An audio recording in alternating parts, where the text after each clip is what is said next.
નમસ્કાર મિત્રો, હું professor Mahesh Mangukiya, assistant professor electrical engineering department Shri Swami Atmanand Saraswati institute of technology દ્વારા ધોરણ 12 સાયન્સ પછી ઇલેક્ટ્રિકલ એન્જિનિયરિંગમાં કારકિર્દી સેમિનારમાં આપ સૌનું સ્વાગત છે.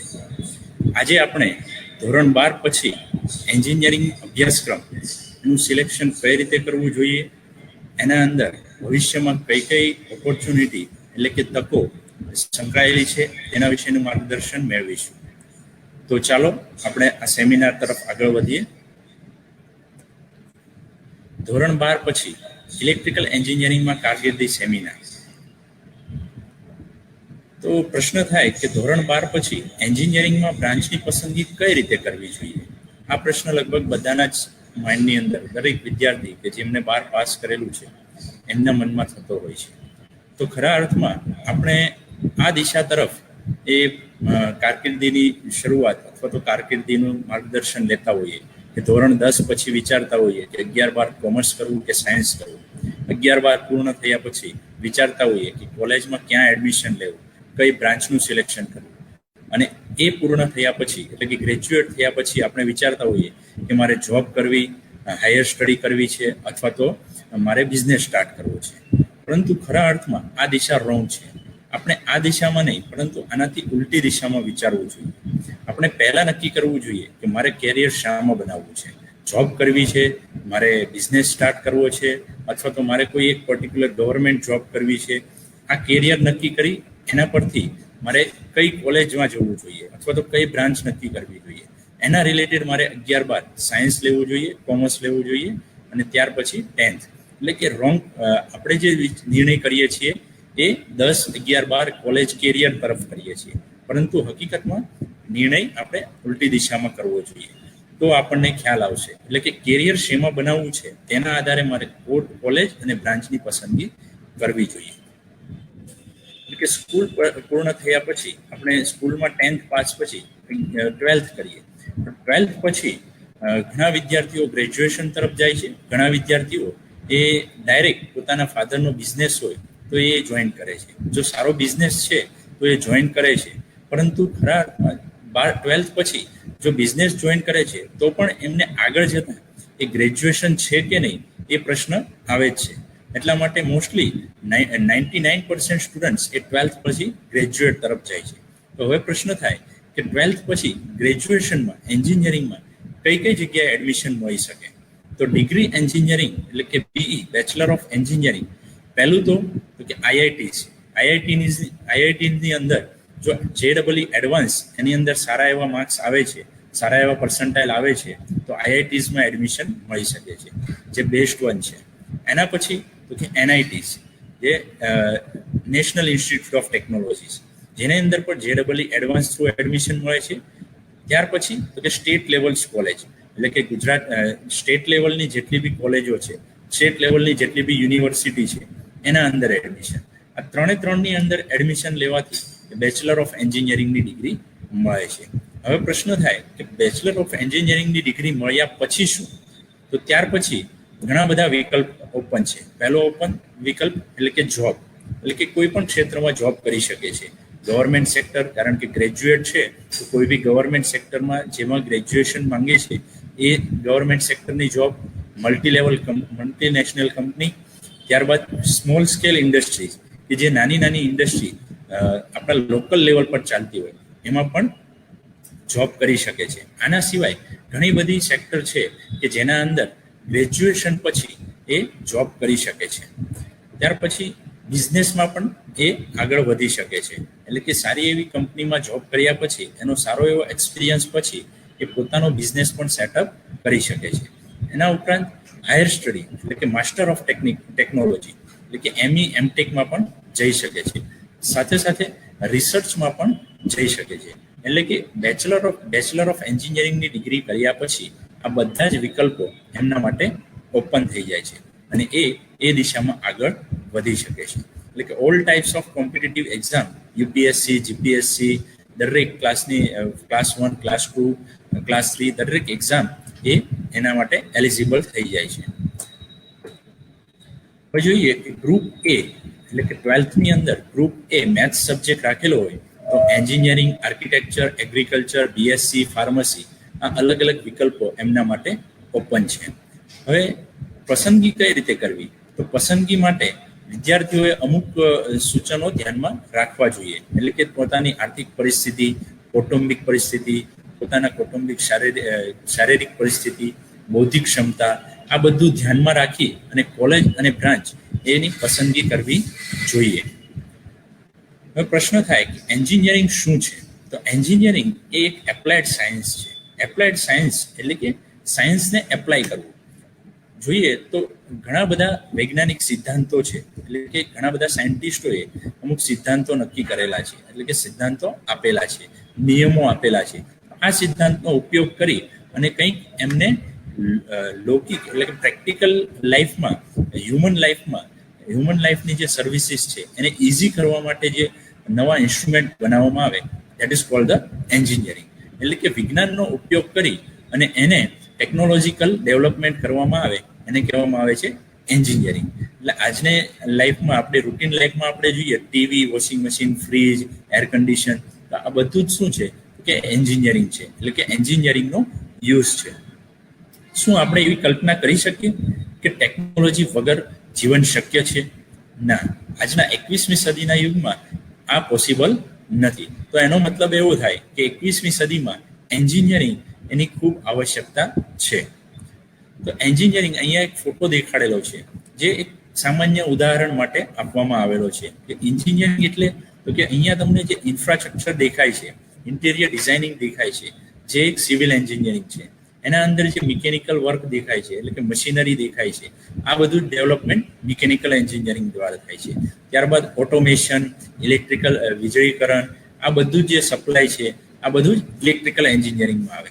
એટલે કે અત્ર તત્ર સર્વત્ર દરેક જગ્યાએ કોઈ પણ જગ્યા એવી પસંદ કરો ત્યાં તમને એન્જિનિયરિંગનું નાનામાં નાનો ઉપયોગ દેખાયેલો જોવા મળે છે. હવે પ્રશ્ન થાય કે કોર્સની એન્જિનિયરિંગ શું છે એ આપણે જાણો. હવે એન્જિનિયરિંગની અંદર કોર્સની પસંદગી કઈ રીતે કરવી જોઈએ? તો પહેલું તો કે જે બ્રાન્ચની અંદર મારે એડમિશન લેવું છે ત્યાં મને સરળતાથી એડમિશન મળવા પાત્ર છે કે નહીં આ મારે જોવું જોઈએ. ત્યારબાદ એમની ફી સ્ટ્રક્ચર, એટલે કે મારી કૌટુંબિક પરિસ્થિતિને ધ્યાનમાં લઈ અને મને એ ફીસ પરવડી શકે છે કે નહીં. ત્યારબાદ સમયગાળો, કેટલા વર્ષ પછી હું એમાં કેરિયર શરૂ કરી શકું છું. ત્યારબાદ એના અંદર કઈ કઈ નોકરી મળી શકે છે, એના અંદર મારે પોતાનો બિઝનેસ કરવો છે તો બિઝનેસની કેટલી તકો છે. ત્યારબાદ કોમ્પિટિશન, હરીફાઈ કેટલી છે, આ બધું જોઈ વિચારી અને મારે કેરિયર ઓપ્શન નક્કી કરવો જોઈએ. એટલે કે વિદ્યાર્થીએ કેરિયર ઓપ્શન કોર્સની પસંદગી કરતા પહેલા આ બધા જ પેરામીટરને ધ્યાનમાં લેવા જોઈએ. ગયા વર્ષની વાત કરીએ 2019ના ગુજરાત બોર્ડમાં, તો ગ્રુપ એના વિદ્યાર્થીઓએ આ રીતે કંઈક એડમિશન લીધેલા હતા.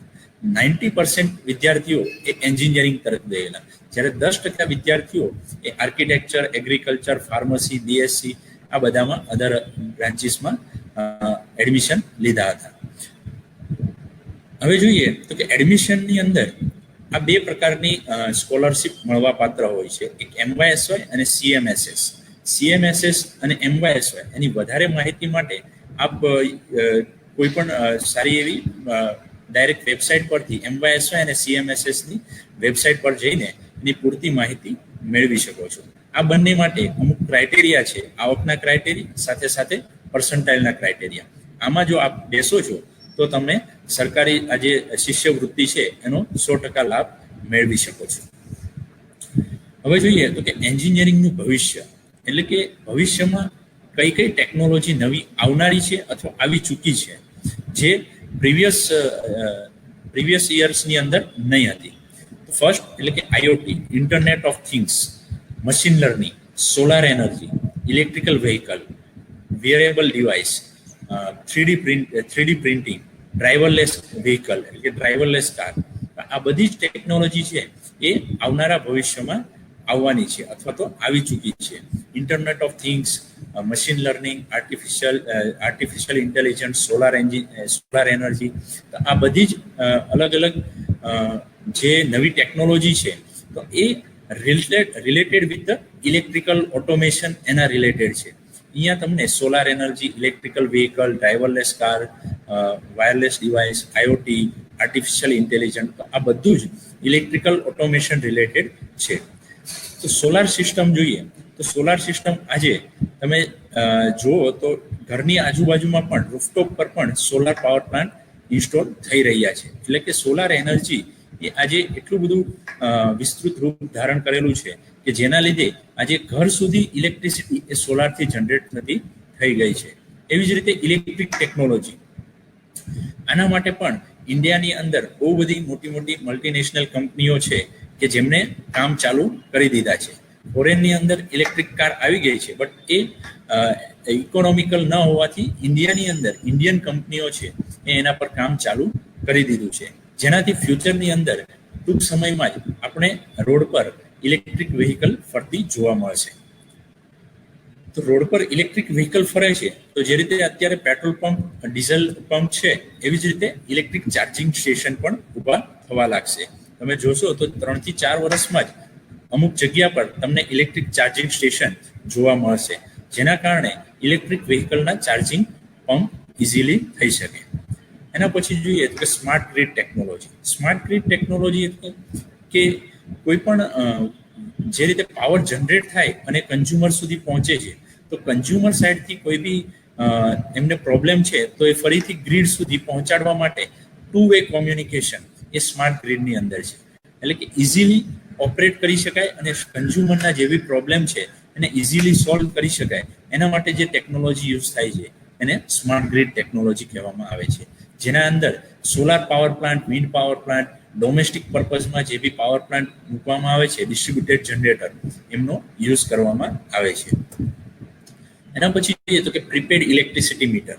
કે ભવિષ્યમાં તમે જોશો કે આજે જે ઇલેક્ટ્રિસિટી બિલ આવે છે એ બિલ આવ્યા પછી આપણે પે કરીએ છીએ, પરંતુ ભવિષ્યની અંદર ઇલેક્ટ્રિસિટી કે પ્રીપેડ ઇલેક્ટ્રિસિટી મીટર આવી જશે. એટલે કે જે રીતે આપણે મોબાઈલની અંદર પ્રીપેડ રિચાર્જ કરીએ છીએ, એવી જ રીતે ઇલેક્ટ્રિસિટી બિલની અંદર પણ પ્રીપેડ ઇલેક્ટ્રિસિટી મીટર આવી જશે. એટલે કે પહેલા પે કરો, એના પછી જેટલું પેમેન્ટ કરેલું છે એટલો ઇલેક્ટ્રિસિટીનો યુઝ થશે, ત્યાર પછી ઓટોમેટિક કટ થઈ જશે. એટલે કે ફરીથી યુઝ કરવા માટે પ્રીપેડ રિચાર્જ કરાવવું જરૂરી બનશે. એટલે કે આ નેક્સ્ટ ન્યૂ ટેકનોલોજી છે. એવી જ રીતે ઇન્ડસ્ટ્રીની અંદર જોઈએ તો એના અંદર પણ 1, 2, 3, 4 આજે 4th રિવોલ્યુશન આવી ગયું છે. એટલે કે પહેલાની ઇન્ડસ્ટ્રીમાં ઓનલી મિકેનિકલ અને હ્યુમન વર્ક થતું હતું, ત્યાર પછી તો કે મશીનરી આવી, ત્યાર પછી 3rdની અંદર તો કે થોડું ઓટોમેશન આવ્યું. એટલે કે મશીનરીને ઓપરેટ કરવા માટે માણસ જોઈએ, માણસ કમાન્ડ આપે અને મશીનરી વર્ક કરે. જ્યારે ઇન્ડસ્ટ્રી 4ની અંદર જે કમાન્ડ છે એ બી રોબોટ આપતો થઈ ગયો. એટલે કે વાયરલેસ ડિવાઇસથી હ્યુમન જસ્ટ એક ક્લિક કરે છે તો એનાથી ઇન્ડસ્ટ્રી છે એ ઇન્ડસ્ટ્રી 4.0ની અંદર મશીનરી છે એ વાયરલેસ રીતે વર્ક થશે. એટલે કે આજે ડ્રાઈવરલેસ કાર છે, તો ડ્રાઈવરલેસ કારની અંદર રોબોટ પોતે જ એ સિગ્નલ ડિટેક્ટ કરી અને પોતાની રીતે જ કાર ચલાવે છે. That is industry 4.0.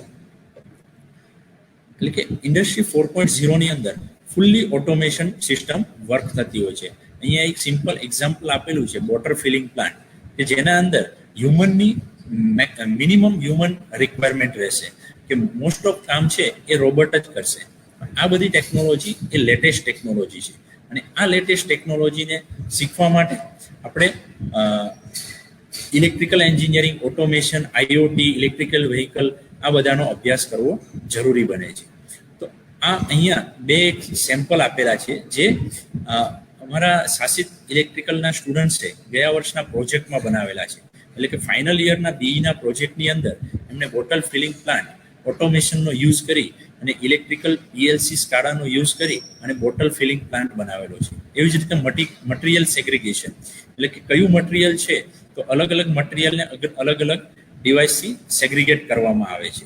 આ પ્લાન્ટ ગયા વર્ષે બંને અમારા ઇલેક્ટ્રિકલ એન્જિનિયરિંગના શાસિતના સ્ટુડન્ટ્સે બનાવેલા છે અને બંનેને એ શાસિત SSIP ફંડ જે છે જીટીયુનું, તો આપણું ગુજરાત સરકાર, એમને એ ફંડિંગ પણ કરવામાં આવેલું છે. તો હવે પ્રશ્ન થાય કે ઇલેક્ટ્રિકલ એન્જિનિયરિંગ શું છે? આ બધા જ આપણે સવાલો જોયા, બધી જ નવી ટેકનોલોજી જોઈ, તો તો એ ઇલેક્ટ્રિકલ એન્જિનિયરિંગ સાથે કઈ રીતે સંલગ્ન છે? તો ઇલેક્ટ્રિકલ એન્જિનિયરિંગ એ એવી બ્રાન્ચ છે કે જેના વગર આપણે એની કલ્પના ના કરીએ તો વિશ્વ એ અંધકારરૂપ બની જાય છે. એટલે કે ઇલેક્ટ્રિકલ એન્જિનિયરિંગને જો બાદ કરવામાં આવે, ઇલેક્ટ્રિસિટીને બાદ કરવામાં આવે તો વિશ્વ છે એ અંધકારરૂપ બની જાય છે. કે ઇલેક્ટ્રિકલ એન્જિનિયરિંગ એના અંદર વીજળી ઉત્પન્ન કરવી, વીજળી સપ્લાય કરવી, એની સાથે સાથે જેટલા બી વીજળી ઉપકરણો છે આ બધું જ ઇલેક્ટ્રિકલ એન્જિનિયરિંગ છે. એટલે કે ખરા અર્થમાં જોઈએ તો ઇલેક્ટ્રિસિટીનું મહત્વ એ વર્ણવવું એ થોડુંક અશક્ય છે, પરંતુ એટલું જરૂર કહી શકાય કે વીજળી ન હશે તો આધુનિક જીવન એ અસ્થિર થઈ જાય અથવા તો અર્થતંત્ર છે એ ખોરવાઈ જશે. તો ચાલો એક આપણે પ્રયત્ન કરીએ કે વીજળી ન હોય તો શું થઈ શકે, એની કલ્પના કરીએ કે વર્લ્ડની અંદર જો વીજળી ચાલી જાય એટલે કે ઇલેક્ટ્રિસિટી જ ના રહે તો કઈ રીતે કલ્પના કરી શકાય? તો કે સામાન્ય આપણે આંખ બંધ કરીએ અને જે આપણને દેખાય છે એ વિધાઉટ ઇલેક્ટ્રિસિટી છે, એટલે કે ઇલેક્ટ્રિસિટી વગરનું જીવન છે. તો શું દેખાશે? આંખ બંધ કરીએ તો આપણી સ્લાઇડ બ્લેન્ક થઈ જશે, એટલે કે કંઈ જ દેખાશે નહીં. કે અંધકારની અંદર જો કંઈક કરવું હશે તો ઇલેક્ટ્રિસિટી ઇઝ મસ્ટ, એટલે કે ઇલેક્ટ્રિસિટી ખૂબ જ જરૂરી છે. ઇલેક્ટ્રિકલ એન્જિનિયરિંગ એની સબ બ્રાન્ચની અંદર power system, power electronic, electrical machine, control system, electrical traction, કે જે રેલવે એન્જિનો બને છે, રેલવેના એન્જિનિયરો જે કામ કરે છે એ ઇલેક્ટ્રિકલ ટ્રેક્શન, આ બધું જ ઇલેક્ટ્રિકલ એન્જિનિયરિંગની અંદર આવે છે. ઇલેક્ટ્રિકલ એન્જિનિયરિંગની અંદર આઈઓટી,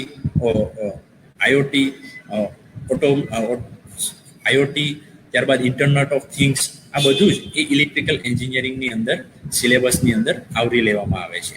કે electrical power generation, transmission, distribution, electrical vehicle technology, solar power system, machineries, આ બધું જ ઓટોમેશન, આ બધું જ ઇલેક્ટ્રિકલ એન્જિનિયરિંગના સિલેબસમાં વિદ્યાર્થીઓ ભણે છે. હવે વિચાર કરીએ કે ઇલેક્ટ્રિકલ એન્જિનિયરિંગ કર્યા પછી, એટલે કે આફ્ટર બી, નોકરીની તકો કઈ કઈ છે? તો નોકરી એક તો જોબ માટે પીએસયુ એટલે કે પબ્લિક સેક્ટર યુનિટ, કે સેન્ટ્રલ ગવર્મેન્ટ જોબ અને પ્રાઇવેટ સેક્ટર, અલગ અલગ ઓપ્શન હોઈ શકે. ગવર્મેન્ટ સેક્ટરની અંદર પણ સ્ટેટ અને સેન્ટ્રલ ગવર્મેન્ટની ઘણી બધી વેકેન્સીઓ દર વર્ષે આવતી હોય છે. ત્યારબાદ હાયર સ્ટડીમાં પણ માટે પણ જવા માંગતા હોય તો MBA એબ્રોડ સ્ટડી માટે પણ વિદ્યાર્થીઓ ગ્રેજ્યુએશન બી કર્યા પછી જઈ શકે છે. બિઝનેસ પ્લાન કરવા માંગતા હોય ઇલેક્ટ્રિકલ કર્યા પછી તો એમનો સારી એવી કંપનીમાં જોબ કર્યા પછી 3-4 વર્ષના એક્સપિરિયન્સ બાદ એ પોતાનું ઇલેક્ટ્રિકલ કોન્ટ્રાક્ટરનું લાયસન્સ કઢાવી શકે છે, ઇલેક્ટ્રિકલ ઓડિટરનું લાયસન્સ કઢાવી શકે છે, મેન્ટેનન્સ એન્જિનિયર તરીકે પોતાનું સર્વિસ બિઝનેસ સ્ટાર્ટ કરી શકે છે. સોલાર ઇન્ડસ્ટ્રીની અંદર આજે તમે જોશો તો ઘણા બધા ઇલેક્ટ્રિકલ એન્જિનિયરો એ વર્ક કરતા દેખાય છે. આ જે અમુક સિમ્બોલ્સ મૂકવામાં આવેલા છે જે સેન્ટ્રલ ગવર્મેન્ટની નોકરીના અમુક એક્ઝામ્પલ આપેલા છે. Indian oil, ONGC, Bharat petrol, જે એવરી યર અમુક વેકેન્સી એ ઇલેક્ટ્રિકલ એન્જિનિયર્સ માટે બહાર પાડે છે.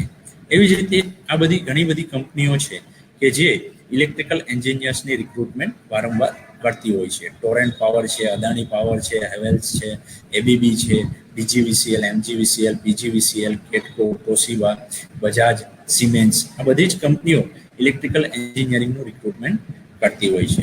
એવી જ રીતે હિતાચી છે, બાલાજી વેફર છે, રિલાયન્સ ઇન્ડસ્ટ્રી છે, એટલે કે નાનીથી લઈને મોટી કોઈ બી ઇન્ડસ્ટ્રીની અંદર ઇલેક્ટ્રિકલ મેન્ટેનન્સ માટે ઇલેક્ટ્રિકલ એન્જિનિયરની જરૂર 100% પડે છે.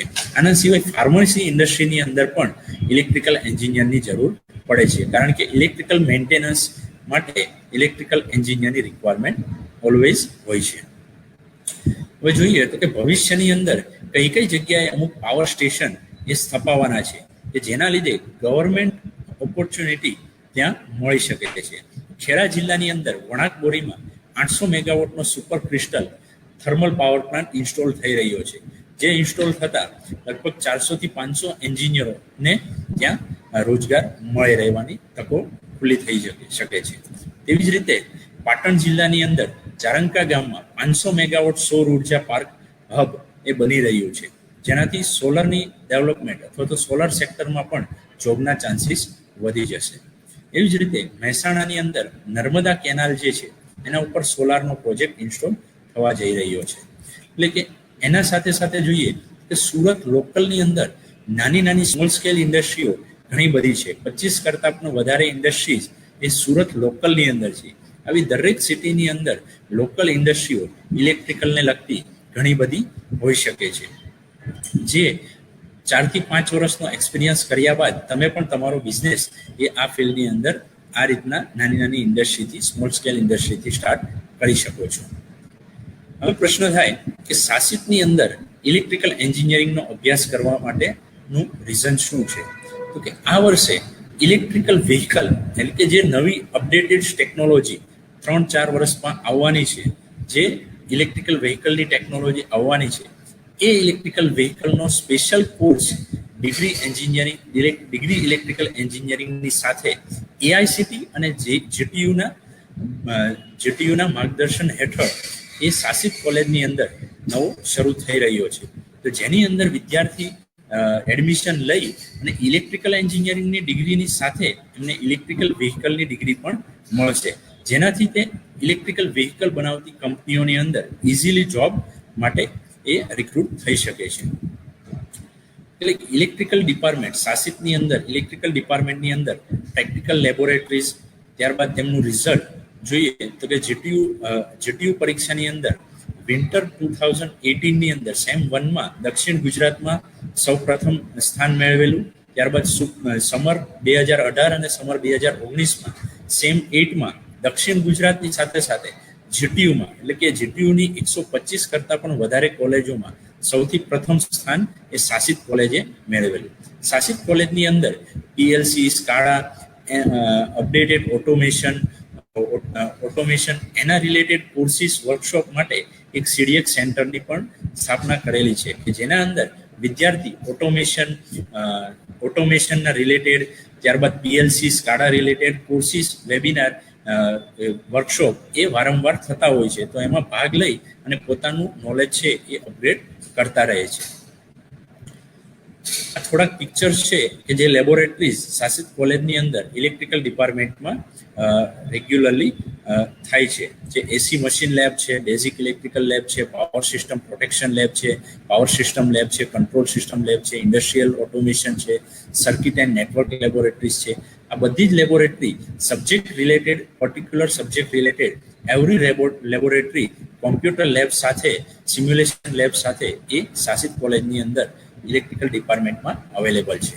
એની સાથે સાથે જોઈએ તો અધર એક્ટિવિટી એટલે કે અધર ફેસિલિટીઝ જોઈએ કે ઓડિયો વિડિયો પ્રોજેક્ટર સાથેના ક્લાસીસ અવેલેબલ છે. દરેક ક્લાસની અંદર પ્રોજેક્ટર ફેસિલિટી અવેલેબલ છે. પ્રોજેક્ટ લેબ કે જ્યાં ફાઇનલ યરના સ્ટુડન્ટ્સ અને સેકન્ડ અને થર્ડ યરના ડિઝાઇન એન્જિનિયરિંગના સ્ટુડન્ટ્સ એ પોતાનો પ્રોજેક્ટ એ સારી રીતે સારા ઇન્સ્ટ્રુમેન્ટ સાથે એનો યુઝ કરીને ત્યાં કરી શકે છે. સાથે સાથે સેમિનાર હોલની ફેસિલિટી પણ સાસિત કોલેજમાં અવેલેબલ છે. ડિપાર્ટમેન્ટ લેબોરેટરી એટલે કે સેન્ટ્રલ લેબોરેટરીની લાઇબ્રેરીની સાથે સાથે જે પુસ્તકો વિદ્યાર્થીને એમના એન્જિનિયરિંગ દરમિયાન દરેક સબ્જેક્ટના એન્જિનિયરિંગના જે પુસ્તકોની જરૂર પડે છે એ સેન્ટ્રલ લાઇબ્રેરીમાં તો છે, સાથે સાથે ડિપાર્ટમેન્ટ લાઇબ્રેરીમાં પણ તે અવેલેબલ છે. એટલે કે ડિપાર્ટમેન્ટની પોતાની અલગથી એક લાઇબ્રેરી છે કે જેના અંદર વિદ્યાર્થી પોતાનું રેગ્યુલર શેડ્યુલ પૂર્ણ કરી અને ત્યાં બેસી અને વાંચન કરી શકે છે અને એકબીજાના હેલ્પફુલ થઈ શકે છે. ત્યારબાદ જોઈએ તો કે ઇન્ડસ્ટ્રીયલ એક્સપોઝર કે કંપનીની અંદર કઈ રીતે સાસિતમાં ઇલેક્ટ્રિકલ ડિપાર્ટમેન્ટ એનું એક્સપોઝર છે. કે ફર્સ્ટ કે ઇન્ડસ્ટ્રીયલ વિઝિટ એટલે કે વારંવાર સેમેસ્ટરની અંદર પર્ટિક્યુલર સેમેસ્ટરમાં એક વખત ઇન્ડસ્ટ્રીયલ વિઝિટ થાય છે. ટેકનિકલ વિઝિટ એટલે કે એબીબી, એનટીપીસીએલ, એનપીસીઆઈએલ, ગ્રેટ વાઇટ, ટ્રિપકો, એરડા આ બધી જ અલગ અલગ કંપનીઓમાં સેમેસ્ટરમાં એક વખત એ વિઝિટ કરાવવામાં આવે છે. આ ઉપરાંત ફર્સ્ટ યરના વિદ્યાર્થી કે જેમને પ્રેક્ટિકલ નોલેજ નથી હજુ, એમના માટે પણ સીસીટીવી સર્વેલન્સ, કંટ્રોલ રૂમ, આમના પોલીસ સ્ટેશન એમના વિઝિટ કરાવવામાં આવે છે. એટલે કે દરેક સેમેસ્ટરમાં ઓછામાં ઓછી એક વિઝિટ એ વિદ્યાર્થીઓને આપવામાં આવે છે.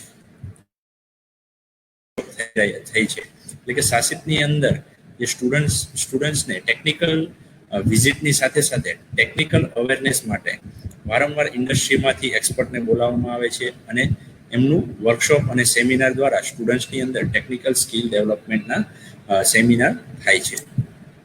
આ સાથે સાથે જે તે સ્ટુડન્ટ્સ ઇન્ડસ્ટ્રીની અંદર વિઝિટ કરે છે, સ્ટુડન્ટ્સ ઇન્ડસ્ટ્રીમાં ઇન્ટર્નશીપમાં ટ્રેનિંગ લે છે. એવી જ રીતે 2 સેમેસ્ટરની અંદર વચ્ચે જ્યારે વિદ્યાર્થીઓને એક્ઝામ હોય છે એ સમય દરમિયાન ફેકલ્ટી પણ પોતે એ ઇન્ડસ્ટ્રીની અંદર જઈને એ ટ્રેનિંગ લે છે, જેના કારણે પોતાનું થિયોરિટિકલ નોલેજને લેટેસ્ટ ટેકનોલોજી સાથે એ તાલમેલ કરી અને ફેકલ્ટી પોતાનું ડેવલપમેન્ટ કરે છે. આ સાથે પર્સનાલિટી ડેવલપમેન્ટના પ્રોગ્રામ પણ સાસિતની અંદર વારંવાર થાય છે.